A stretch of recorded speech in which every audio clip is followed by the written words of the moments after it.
Hello, everyone. Thank you so much for joining us for our live Q&A. It's open office hours for Building for Wildfire Resilience in Hawaii. We're allowing folks to come into our webinar and ask questions with our experts live and get the answers that they need. For those of you who aren't familiar with the Building for Wildfire Resilience in Hawaii report, you can find that on our website at hwmo.org/build-wildfire-safe. You can also find a QR code on the screen right now that will link you straight to that website and find the report and all the other useful information, including the webinar that we did just a few weeks ago, fully going through the report itself. Now, let's go ahead and introduce our presenters. First up, we've got Doug Green. Doug brings 2 decades of professional experience in fire departments and as a land use planner to the Community Planning Assistance for Wildfire program. We've also got Kimiko Barrett, who's a PhD. Kimmy is the Wildfire Research and Policy Analyst at Headwaters Economics. She works with communities to inform national wildfire policy, academic collaborations, and scientific outreach.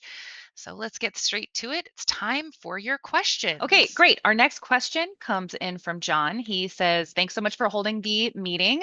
He's wondering how much would windows affect fire risk in an otherwise fire-resistant exterior like cement blocks. How Mhm. about interior wood like floors, ceilings, kitchens, cabinets, etc.? Thanks, John. You want me to take a stab at this, Kimmy? Okay.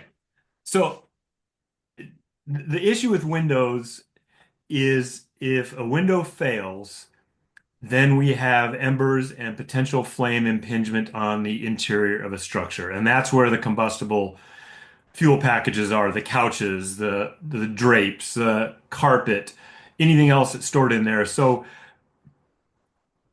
anything we can do to keep fire from the interior of the house to keep it from entering the interior is key to get the survivability of the house. Because once that fire enters the home, especially in a wildfire situation where fire departments are triaging properties because they only have a limited amount of resources to protect a certain amount of homes, if there's flame impingement into a home or if windows have broken, they are probably going to pass that structure by because they're going to consider it a loss. And so what our goal is to make sure that there is adequate, the components that are there will hold up to the heat and flame impact on a structure. And wooden windows, the problem, as you can imagine, is being wood, they can ignite.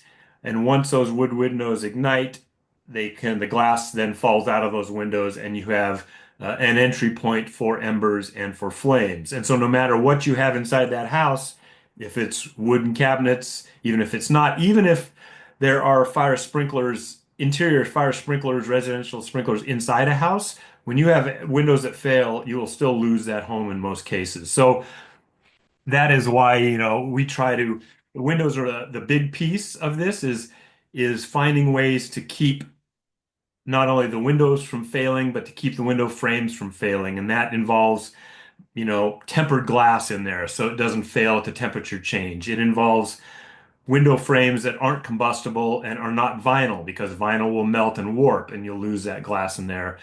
And as importantly, it's making sure that the siding of the home around those windows and the vegetation or mulch below those windows are not flammable either, because to try to keep the heat and the direct flame off the window is really the important piece on here. And whether replacing windows is expensive, and we get that.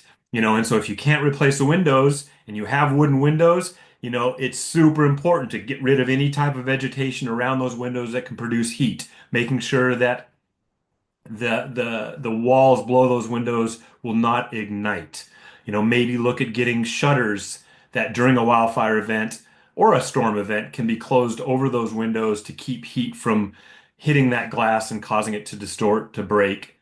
And again, once you get embers and flames going interior on a structure, the triage team of those fire departments will write it off in most cases because there's other structures they can protect that don't have flames entering the inside. So there are ways, was it John?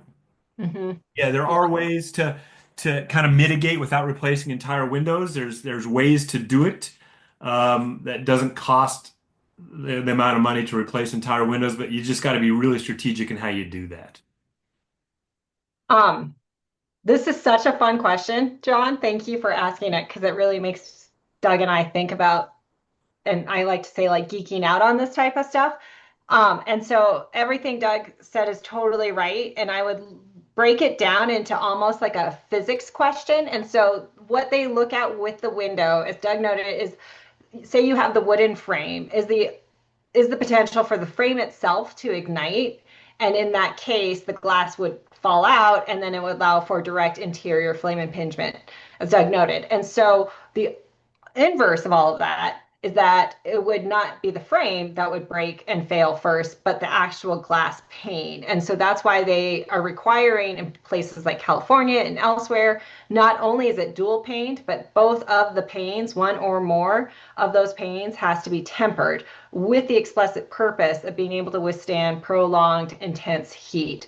So that if there is a radiant flame or radiant heat, being an ignition threat, that both panes are tempered to be able to prevent it from cracking and breaking and failing, thus collapsing and allowing the direct flame inside the home.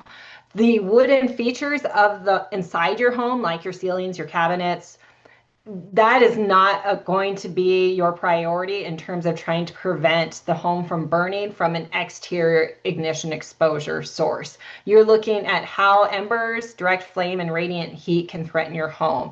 And so in that sense, definitely dual paned, single, preferably double paned windows is really critical because they do show that the window pane itself, the glass, is the critical failure of a window from wildfire, and then the frame. And so if you can at least ensure the pane is double and single tempered, then that will get you there if you cannot replace the window itself. In your situation with concrete exterior siding, I don't know how much you need to prioritize full window replacement. You could look at something like, flashing of sorts over the frame. If you felt like it was a vulnerability, you can do some things that would be really clever, like taping it or just trying to prevent any sort of openings or gaps where that frame and the window might be. But more importantly than anything would be to look at what type of panes you have in those windows themselves, the glass, and then look at that non-combustible zone, because we do know that if embers accumulate there at that base, or if there's any flammable materials that could be a source of ignition, then that would threaten the integrity of the window itself. And the same would be true for windows and doors. So if you have pedestrian doors or sliding glass doors that have a wood frame, it's the same type of vulnerabilities in terms of the glass shattering or the frame igniting and letting the glass fall out. So thanks for that question, John. Amy, I think we have a question from Brandy on here, and I think you probably want to jump on that first since uh, um, it's your area of expertise. Sure. Yeah, so Brandy, I'm seeing your question up here. Can these resistant materials help with insurance, and can they guarantee we still get insurance on a home? What conversations should we have with insurance so owners can continue to be covered? So yes, this is certainly a challenge, a crisis really that we're seeing not just in places like Hawaii, but in all high hazard areas, and really pronounced in the American West with wildfire, obviously. And so can these resistant materials help with insurance and get the coverage? And so the common practice right now that we're seeing in terms of homeowners insurance in high risk locations really takes three forms when it comes to whether coverage can be provided. So one is that insurance companies are issuing non-renewals, meaning they're flat out dropping coverage.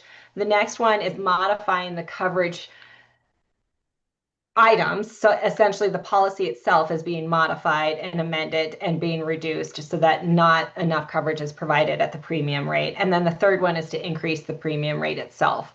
So between those three types of approaches, what works best for an individual homeowner is really dependent on their provider. We do know that insurance companies are seeing the risks. They understand it. They also know the characteristics of this description that Doug and I are talking about of home ignition, and that mitigation needs to happen not just at the parcel, but at that neighborhood scale because of how homes burn down, radiant heat threat, and under high wind events leading to this kind of structure to structure spread. So it is certainly worth talking to your individual insurance provider, asking them what is it that they would require for insurance retainment. And we're really careful here when we talk about insurance and what that looks like for coverage, in that it's likely not going to be a reduced rate.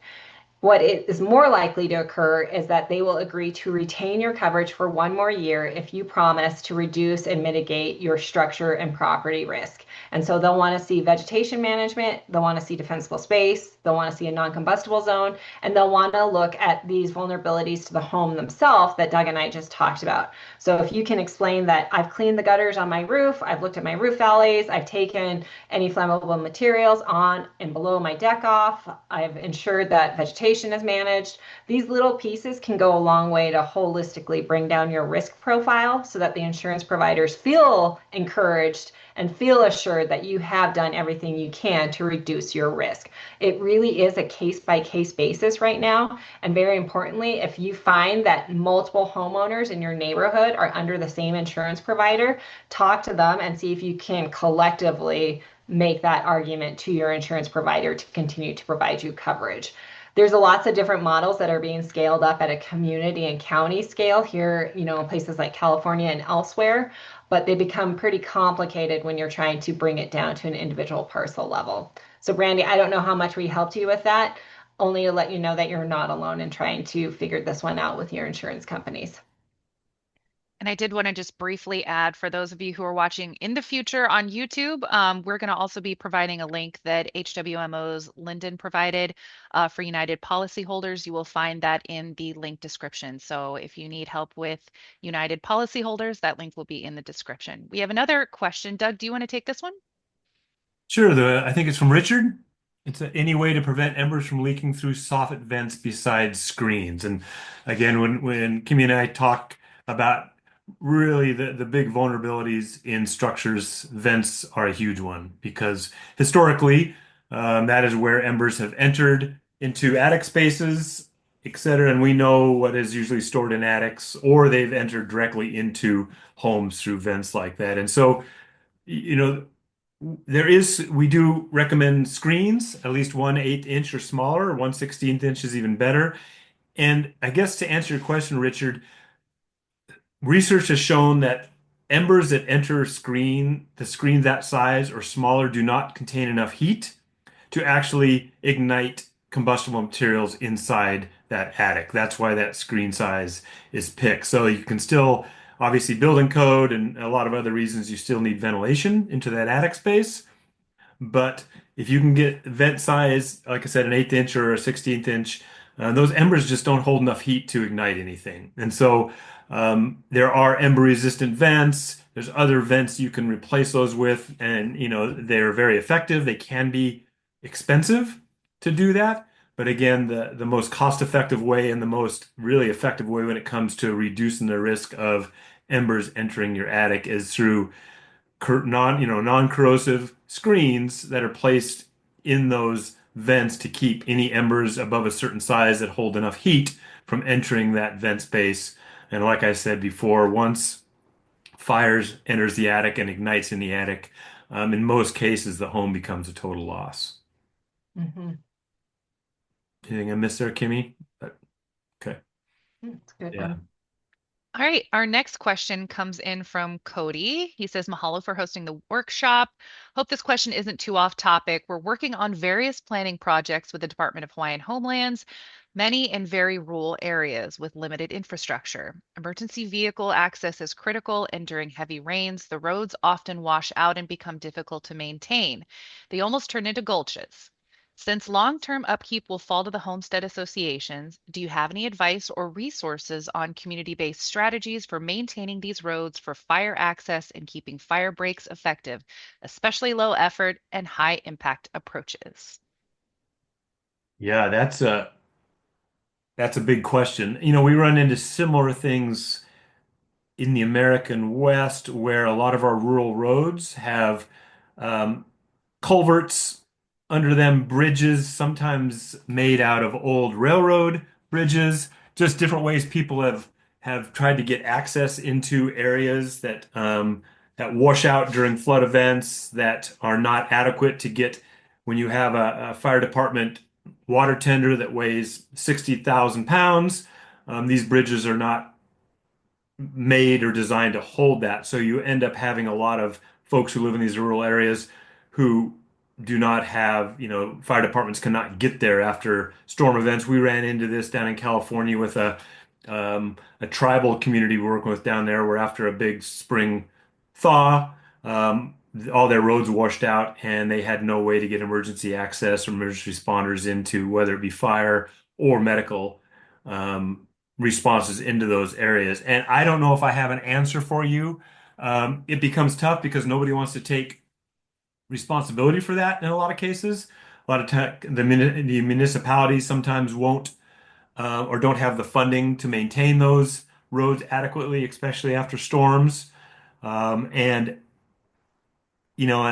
so the community-based strategies is what I would recommend, but how that works is depends on each specific one. I mean, we've seen 100 different examples of that. Um, Kimmy, what are your thoughts on this? Yeah, I'm sorry in terms of having a clean answer to this one. It's yeah, trying to integrate some of the infrastructure improvements that are needed for more rural communities. I would hate to speak for what we would assume would be Hawaii specific, but what we are seeing in places like here in Montana for these types of questions is trying to tag team it with land management partnerships across the board. So looking at state resources or any federal opportunities or large private landowners, and how can also that be coupled with other concerns or challenges like, honestly, around here in Montana, it's invasive weed management is more of a concern than fire breaks. So if that's the pitch and the messaging that's needed to be used for some of the control measures, then that certainly works to help build up the support needed and the maintenance needed. Similarly, with like flood debris through culverts, things like that, it's not necessarily for wildfire, but if you can couple it as a mutual benefit, then sometimes that works. I don't, again, want to speak for what may occur in Hawaii, but there is some efforts that can look at trying to do this in alignment with other projects or resources that might benefit those types of rural areas. Yeah, and Cody, we always make sure, when we run into this, and this has probably been addressed, but making sure that situation is brought up in community wildfire protection plans, in your hazard mitigation plans, in other community documents. I know Lyndon just put something up in there. Any community document that is there, it's nice to be able to make sure that these are brought up there because that will increase the chance of funding. And like Kimmy said, if you can make that priority tie in with other priorities, especially medical EMS, medical response, because that is 90% of the calls in some of these areas. It's not fire response. Sometimes you can get more action that way than through other avenues. So again, not sure if we answered the question, but that's a tough one that if we had the answer for it, we'd be in high demand around the country. Hmm. It's hard. I Appreciate you see. both. Yeah, I see John put something in here about exterior. Am I jumping or is that the next one? Hmm. Like it? Good. Okay, this is a big question, John, and we get this a lot. Um, how effective are exterior sprinklers when it comes to wildfire? And and the answer is they're effective at certain times. Um, what we always recommend is, well, first of all, we got to remember with fire sprinklers that they only work if one, there's water pressure, two, there's water, three, there's no wind or not much wind, and four, they get turned on. Because what we see a lot of is people will spend a lot of money sometimes on these. Sometimes we just had a fire here in my backyard. It just laid down 2 days ago. Lots of evacuations, burned a number of structures. My neighbors a lot of them were running around asking me how to put fires, if they should be putting exterior sprinklers up on the roof, et cetera, et cetera. And so They can be effective, but we always recommend that you do everything else first. You mitigate your property, you clear brush, you get that 0 to 5 foot zone cleaned out, you clean your gutters. Anything and everything else you can do on your property is the most important thing. If you've done everything else, and if you have time and the money and the resources to either get a commercial exterior sprinkler system put up on your home or just put a sprinkler up there with a garden hose, um, I mean, it can be effective. But again, in most of these big wildfires, there's no water pressure or there's no water because the fire department is using it. They usually are hand in hand with a really high wind event, and so that water ends up being completely sprayed elsewhere. It does not end up on the roof or the gutters. It ends up in the neighbor's yard. And in a lot of cases, because of evacuations, they just don't get turned on in time. Or if they're turned on, depending on if you have a pump, if the electricity goes out, there's no pump to pump that pressure there, etc. So yeah, they can be effective, obviously, in the right situations, but only do it as a last ditch resort. If everything else is done, your yard looks great, 0 to 5 feet is clear of debris, you don't have anything in your gutters, your yard lawn furniture is put away because it's a red flag day. There's no combustibles anywhere around the house, and you're looking for something to do. Yeah, it can be somewhat effective, but we just have not seen the research out there, even with really high-end commercial systems, to really support it as a first line of defense. All right. Thank you for We that. don't have any immediate questions, Jen. And maybe you are. I wanted to jump up real quick and expand a little bit on Richard's question because it's just now kind of coming through to me in terms of the soffit. Um, and maybe it will spark some additional questions in the meantime. But part of what I'm thinking through, Richard, for your question is potentially if you're going through the process of a remodel and retrofitting of those soffits is an option, because there's different options for addressing the ember vents, and that if you're to look at it that way. And so what I'm thinking about is that if you have soffit, I'm assuming therefore it's an enclosed eave, which is what they recommend for resistance because open eaves have heat trapping mechanisms for lateral spread on a siding. So if it's an enclosed eave with a soffit material there's two different ways of thinking through the soffit layout itself and the design. You can either do it perpendicular to the exterior wall or you can do it parallel. And if you're doing perpendicular, then it's the spacing of kind of rectangular vents. And that, like Doug noted, you can purchase flame and ember resistant vents. They're widely available on the mainland. We did explore options for Hawaii, and it is going to cost more because of supplier and manufacturers shipping and having to bring them from places like California. But there are 4 different brands on the market right now that produce very specific soffits that are flame and ember resistant for the explicit purpose of preventing ember intrusion. So if you think through what an eave design is and you have boards that run perpendicular to the exterior siding, then you're just thinking through rectangular vents that would fit in through that soffit. The other more kind of updated modern version of doing soffit is having those boards run as panels parallel to the exterior siding. And in that case, that vent can be integrated into the soffit panel itself. And if they're not flame and ember resistance, that is when you would want to put that non-corrosive mesh screening over it. As Doug said, you're 1/8, 1/16 inch in size. Alternatively, you can find singular continuous linear vents that are flame and ember resistant as well. So in that way, you can address the entire under eave area and do it for all 4 sides of the home. So I just kind of wanted to expand on that. I don't know if retrofitting is an option for you, but it is one way. If you're ever in need of, replacing your overhang in the future, that could be a way of looking at it as well. Superb. So I'm not seeing anybody raising their hands if you're having, oh, I do see someone raising their hand. Tom, go ahead and come off mute. I'm going to ask you to unmute and go ahead and ask your question.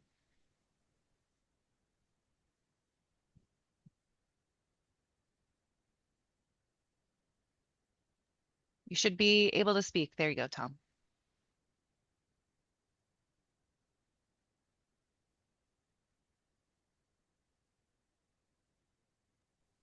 Oh, Tom, I don't think we're able to hear you. Okay, can you hear me now? Oh, we sure can. Great. Go ahead. Okay, too many buttons. Um, what I wanted to raise generally was this. I'm fortunate to have a lot of years of experience in the community and with the legislature. And one of the things that finally just got done earlier this year was creation of the Office of the State Fire Marshal. So there is finally more attention being given to things. And I've put into the chat two announcements of upcoming community meetings in Honolulu that also kind of tie into that. What I wanted to raise as a general question, which isn't so much relating to structures per se, but a situation right adjacent to the University of Hawaii at Manoa campus and the dense residential neighborhoods that surround that area because it's right against a ridge. Is the general question being how best, by your experience, do we start certain conversations or whatever to try to come up with a more specific area plan? Because HWMO has highlighted this lower area of Wa'ahila Ridge as a hot spot in this part of Manoa or urban Honolulu. And there are various players, the members of the public, the University of Hawaii, state parks, the Honolulu Board of Water Supply. There's a variety of interests in that way. And as well, it will be competitive, if you will, with other less urban areas that, especially right now, unfortunately, are experiencing wildfires. We've had a slew of them in the last 2 weeks here on Oahu. But with that, one of the thoughts has been whether we might organize for private and public parties in that area a specific community meeting to try to get certain conversations going that especially come back to directly these structural questions because some of the most valuable properties are literally right up against the ridge, separated only by a chain link fence, which does nothing. And when these houses were built about 20, 25 years ago, I don't think there was, other than building code, any discussion of what we are now sensitive to. So in that kind of context, if you've got any suggestions or whatever as to best kickstarting that, and obviously we've got HWMO as a partner for these discussions here. Thanks. Yeah, I mean, I guess there's a lot to that. Obviously, HWMO is the first place I would always direct you with their resources, their connections. They're involved in the CWPPs. They understand the risks. They understand some of the funding pieces and but there's a couple different pieces that when Kimmy and I actually just got off a call earlier with a fire chief in Southern California who was asking a kind of a similar question. How do they bring partners together to get something done and with a common goal? And you have the community base, right? You need to get the groundswell of the community to accept it and want to do something, especially in areas where a lot of it's voluntary, whether it be Firewise or just trying to get community members to do the right thing. And then there's the other piece of getting the decision makers in a room and having them make those tough decisions to do the right thing in those high risk communities. And in a lot of cases, to get decision makers to make those decisions, you have to align wildfire risk with other priorities within that community, or be able to prove to them that if that risk is enough to warrant them making again some hard choices and really putting it at the top of their priority list. Because we see around the country, even in areas that have experienced wildfire in the last month or 2 months, those priorities go out the window really fast, and suddenly whatever's in front of them that day ends up being their priority, and trying to keep the wildfire piece in front of them is really challenging. And so, I think from what you're saying is, yeah, it's nice to be able to start the process with a really strategic small group meeting, people who can actually, the HWMO, that maybe community leaders in that area, and really because I've seen a lot of this start off without a really good detailed strategic plan. And if you can get a good strategic plan and have realistic timelines on how long this may actually take, bringing in the right players, and a lot of the players to do this are probably not ones that a lot of people think about, right? There's a lot of community organizations, community members, city departments that are involved in this that need to be brought in early too to make a difference in this. And it again, a lot of the partners that Kimmy and I work with in other communities are really non-traditional fire people. We would never have thought in the past of using as our allies. They're water conservation district folks. There are people who want to preserve trees. There are people with, who have interest in low-income housing or the houseless issue. And there's partners we've been able to bring in, align the goals, and go at it at a common front. So it's not just a wildfire piece. That there's a lot of values that we can check off with getting this thing moving forward. And so I think that's how I think it's really important to have a good strategy with just the key people first, and then you start branching out and deciding who the messenger is, what the message is, how do we put this message out there, when do we put it out there, timing's key. And again, the folks at HWMO are awesome at this. They understand that political structure and how to do this. Yeah, that would be my take. Kimmy, do you have anything? You're good at this stuff. Well, not as good as you, Doug. But what I would say in building off of this is that um, being, as Doug noted, really strategic early on and thinking through what would be the end goal. Are you hoping to just inform conversation and have awareness raising? Are you seeking to establish some sort of like regulatory requirement that every landowner or property owner has to maintain defensible space? Like, what would be the end goal there? And then identifying, okay, who would need to be involved in that? Who would be, as Doug just described, who would be the messenger? What is the message? How do they need to hear that message? And when would that message need to be delivered? But also knowing that, there's going to be a conversation there. If you're trying to make actual mitigation to either property or home, what are the carrots and what are the sticks in that conversation? Because it's probably going to have to involve a little bit of both. And right now, what we are seeing is in terms of that stick, it is pressure coming increasingly from, say, the insurance providers wanting to see mitigation ahead of time and prior to a wildfire disaster. So that in itself can help possibly encourage elected officials or city leaders, others that need to make really tough choices on this. So if that's one option, then is there also economic implications that would need to be thought through? If a wildfire were to occur here, what would we be looking at for economic stress and strain on our community? Is that worth it? Can we spend the money up front in order to bring that risk profile down? Are we thinking through construction practices? If so, then the construction industry should probably be part of this conversation. Would that involve architects? Do we need to bring in landscapers? Does the university need to be engaged? Is there going to be some sort of modeling that's going to be required? So all of these pieces need to come together in a coherent way, not just at a very basic parcel level, but broadening that up to both the neighborhood and then the community scale. And so it's really complicated in that sense. But I would say, as Doug noted, that HWMO is a great leader in certainly the state. And I would argue what we're seeing across the country on these types of efforts. And that there are two kind of tools that can help you with this. One being a CWPP, also known as a Community Wildfire Protection Plan. This is a planning document. It's non-regulatory, so there's no policy tied to it, but it's essentially an exercise bringing stakeholders together to think through this. And it helps bring kind of some leverage in from both the forest vegetation management side as well as some of the other players at a municipal level. And then in addition to that, there is noted in the chat box Firewise, which can help encourage education and awareness raising around this. So I would say that.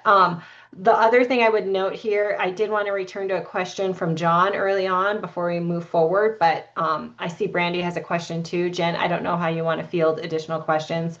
And hopefully that helped answer some of a really challenging, complicated social question more than anything, honestly. Thanks, Tom. I would just add as like a soundbite here because it's coming to me right now. We say this all the time. What you just asked, Tom, and what we've described here in terms of the process of home ignition is purely a physics-based question, right? Like we know the physics of how a home burns down. We've known for decades. We've known through anecdotal evidence and laboratory settings and post-fire analysis. The science is actually quite easy. The question you just asked, Tom, is a social science question. It involves people and humans and emotion, and it's much, much more challenging. And if we had an answer to this, we would have resolved the wildfire crisis long ago. So it's a very sound question you asked, and there is no simple, easy answer to it. So we've got first up, it's John's question is how would you rate clay and ceramic tile as roof material for fire resiliency? Yeah, I can start with this one because I just was working through an analysis right now on it. And yes, John, these are Class A. They are non-combustible roof covering. They qualify. They're up there with probably the highest recommended building materials alongside like a metal standing seam paneled roof. They go beyond even an asphalt roof in that sense. And so they're certainly a high wildfire resistant product out there. The thing to note with tile is that as like if you're looking at a Spanish barrel tile roof covering, they're where they meet the roof edge, they're going to have gaps and openings between the roof cover or that tile curved, design and the roof decking surface or kind of that sheathing. And in that way, there's going to be openings that if you don't cover them with what is called bird stopping, essentially either through clay and mortar, or in some cases you can get metal, or even I don't know if they make a fiber cement alternative, but you need to plug up the ends of the barrel where it meets that roof decking edge. And you would also want to think through like an integrated metal drip edge as part of that to prevent ember penetration, and an underlayment of roofing, either, a fire resistant material or something that would meet that Class A standard for a tiled roof, which would be similar to what you would see with a metal roof. So yeah, that's a great product if you're able to use it, John. And to add to that real quick, Kimmy, is like in any Class A roof, even tile, that remember wherever that butts up against a combustible, let's say you have a Mm, tile roof, but there's a dormer or a second yeah. story, if that is a combustible um, material, you need to be put some flashing or something in there because embers will accumulate on that tile roof, possibly in the lee side of those dormers, build up, and that can be an ignition source in there. So anything on that clay roof, just keep in mind that anywhere that meets, or like Kimmy said, the drip edges and things, anywhere those embers can go, they will. And if it's combustible, we've seen tile roofs burn from underneath up, and the tile roof collapse in on the house because there was openings in that tile where that underlayment that was just wood burnt, and the tile roof collapsed in on the house. So yeah, it just always keep an eye out for any ember penetration points or where they can accumulate that would ignite something combustible. Mhm. Before we get to Brandy's question, and assuming, John, you feel like we've adequately answered your question, Tom, one other thing I want to know, and this is where my brain flows back and forth like this, is that the social science question is super challenging with respect to collaborative partnerships for wildfire mitigation. But there is a lot of research out there in terms of what kind of pushes the needle or how does that influence risk perception. And what that research indicates is that neighborhood ambassadors or local champions are actually the most effective in terms of making that shift and the broader paradigm transition to doing action on the ground. And whether that's an HOA president or just a very actively invested neighbor or some spokesperson from the community scale that can be the messenger, that is the most effective in terms of like what research is indicating. And Daniel, I see your cheers to that. So keep that in mind. It's not always going to be the fire chief. It's not always going to be, the construction industry boss. Just a local resident who's very invested in the safety and protection of his community can be the messenger on behalf of his neighbors. And so I would just throw that out there. So Brandy, I see you have a question.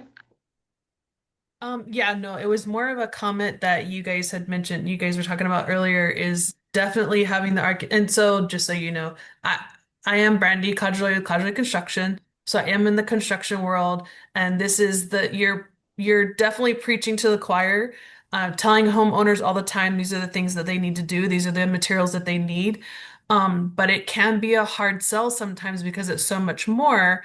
And I think the thing is if we were to all be at the same table, definitely, but having the insurance people there too, so that they understand, look, the owner is doing this extra. Like, where is the benefit for them? Obviously, the benefit is for the safeness of every human being. But is there something else with the insurance part of that and having them at the table too whenever coming together? And I guarantee you, Maui and Hawaii is going to be at the lead of all of this if we can get them at the table to talk about these things because I think it's super important and it benefits everybody. Mm-hmm. Just a comment that you guys are doing amazing. Thank you. No, I think you bring up a valid Yeah. point though, right, Brandy? Is that it's not any single person, it's not any single entity. You heard Doug say it involves bringing in non-traditional partners. And really, today, insurance has not been a big player in this dialogue. And a Yeah. lot of that is because up until recently, wildfires have not really been on their radar. Only, I mean, hail damage and leaking washing machines account for more submitted claims than wildfires. That is changing. We are seeing a broad shift in terms of obviously the LA fires and some of these long-term expenses. Lahaina is certainly no exception in that. And so 9 of the 10 most expensive wildfires have occurred since 2017. And right now, wildfires are the leading cause of hazard damage, outpacing all other natural disasters. So insurance companies are starting to see this, certainly. Having them at the table in this new way is going to be really critical. And having a vetted partner from the construction industry also Yeah. helps really bring in that diverse perspective that we're kind of all in this and we can all benefit. If there is a healthy insurance market that demonstrates financial resiliency, that Yeah. demonstrates that communities can be protected and not just survive, but actually thrive a wildfire, all of that messaging can really help political decision makers understand that they have a role to play here. How can they support their municipal governments? How can we bolster fire departments so that they have resources? How can we build workforce capacity? All of these pieces come together, but it does truly, as you say, Brandy, require all of us being at the table. Yeah. Yeah. No, thank you guys. Appreciate it. Absolutely. Super. Go ahead. I was going to say, Jen, you want me to jump into Richard's question? Please do. Um, yeah, so again a great question. Because a lot of subdivision requirements and ordinances require trees, require street trees, require trees be planted in neighborhoods, and for a lot of reasons, right? Because visually it looks good. There's some heat, keeping heat from building up. The trees do a great job for that. But what we are seeing is that planning departments and especially subdivision ordinances have not really taken into account the wildfire piece of it. And so, although they require a certain amount of trees based on lineal foot of a street, or they don't really talk about what kind of trees in a lot of places, and they also don't talk about where those trees should be located. And so, at Headwaters, we're really cognizant of that. And when we go into communities and look at their subdivision ordinance and give recommendations, we certainly support trees. And there's actually some evidence out there that shows deciduous trees can have a buffering effect on the heat of a wildfire if placed near a structure. So there's value and there's obviously heat sink value with trees and things like that. But what we always try to tell folks in city departments and planning departments is we need to be really careful what kind of trees we're planting and where we put them. Because trees that are small now are going to be big in the future, overhanging roofs, too close to homes, and if you have ladder fuels underneath them, etc. So trees are still recommended in certain areas, but they have to be strategically placed and the right type of trees.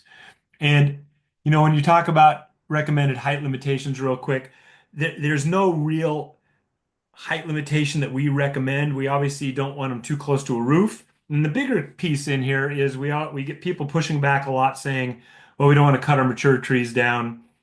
We don't want a wildfire code because it's going to make us lose our trees. But large mature trees are not a wildfire risk, unless they are connected with an area where fire can move into that community, or if there's ladder fuels underneath that tree. If you have a mature tree that is separated from other trees and doesn't have ladder fuels underneath it, it's not a hazard. You're not going to have embers land in a tree and ignite that tree. They're going to ignite from possibly, again, ladder fuels underneath it, or if it's like we see in the West, if it's a crown fire moving through trees that are connected to each other and are too close to each other. So we always push back on that. I'm a big fan of mature trees, and as long as they're not, overhanging roofs and stuff, we always support them. I know we're running out of time. Again, the hempcrete is the next question. Yeah, super fire resistant, great product. I haven't worked with it much on my end, but I know it's a extremely resistive product when it comes to fire. I'm not sure how much it's used in Hawaii. Maybe you can answer that, but I think it's one of our. It's in the recommended, and it's gone through fire testing with ASTM to meet certain standards. So it's met standards. I just don't know the cost effectiveness of it and the usefulness of it. And Kimmy, maybe you know more than I do on it. I don't. I would only, yeah, I'm talking more of like the kind of operational logistics of building products like hempcrete. And they do have to go up, as Doug just noted, through various testing standards and performance measures based off of, again, like flame spread, flame penetration, trying to really get at radiant heat, direct flame, and ember exposure as that tested ignition threat. And if they meet performance measures, in other words, they don't burn under duration of heat or through length of lateral spread, then they get qualified as and certified as an ignition resistant, fire resistant, wildfire, there's probably 4 different definitions, non-combustible being one of them. And if they qualify for that, then the state puts them through the state fire marshal on an approved building list. And it is through that approved building list that contractors and others in the construction industry can reference as trying to meet either certain code standards or other regulatory requirements to try and get guidance on building materials. So I don't know where hempcrete is on that list, but going through the testing measures themselves is at least a first step in getting there. And like all those building products that are non-combustible, that's not usually the issue, right? It's the components that are within that. It's the wooden window frames. It's the garage door that doesn't have weather stripping around it. It's places that embers can get underneath it, and so it's usually not the building material that we are concerned with. It's how the components within that are placed, and are they going to be the weak link that causes fire to enter that structure?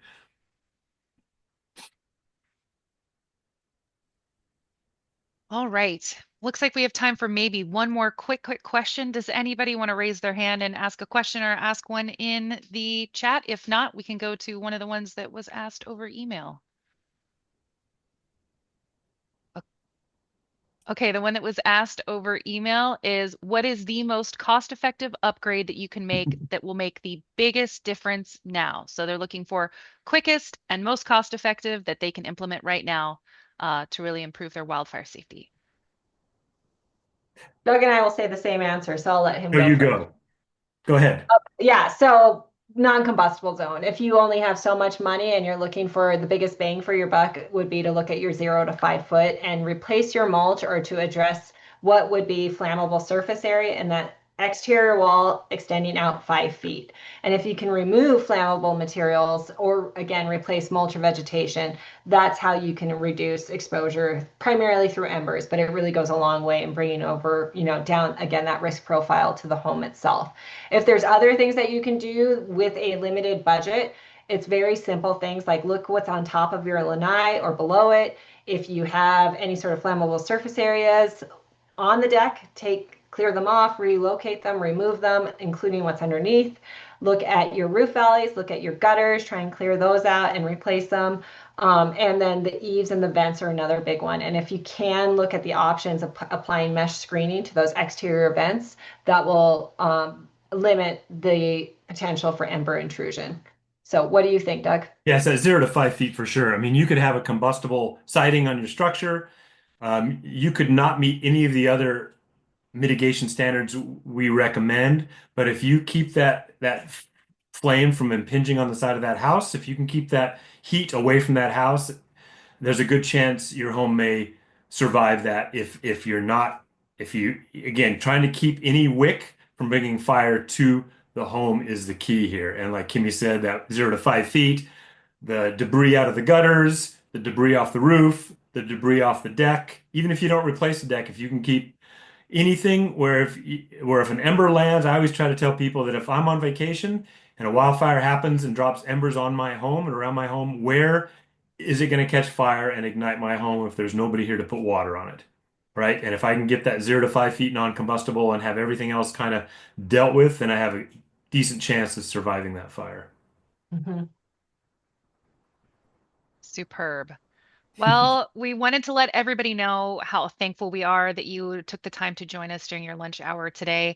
For those of you who maybe joined us a little bit later and are thinking, oh no, I missed, some of the good stuff. Not to worry. We're going to get it up on our YouTube page this afternoon and also on our social media so you can see the full thing in its entirety. Also, if you missed any of the links that were provided in the chat, those will be attached on the YouTube video in the description as well. Also on our website is where you will find the video when this is all said and done this afternoon. So again, thank you guys so much for joining us. You can always contact us. We've put our email, our social media, and even the ability for folks who are on the call today to join our newsletter as well. It's all up on the screen right now. So again, thank you all for joining us. Appreciate your time. Enjoy the rest of your day and stay safe.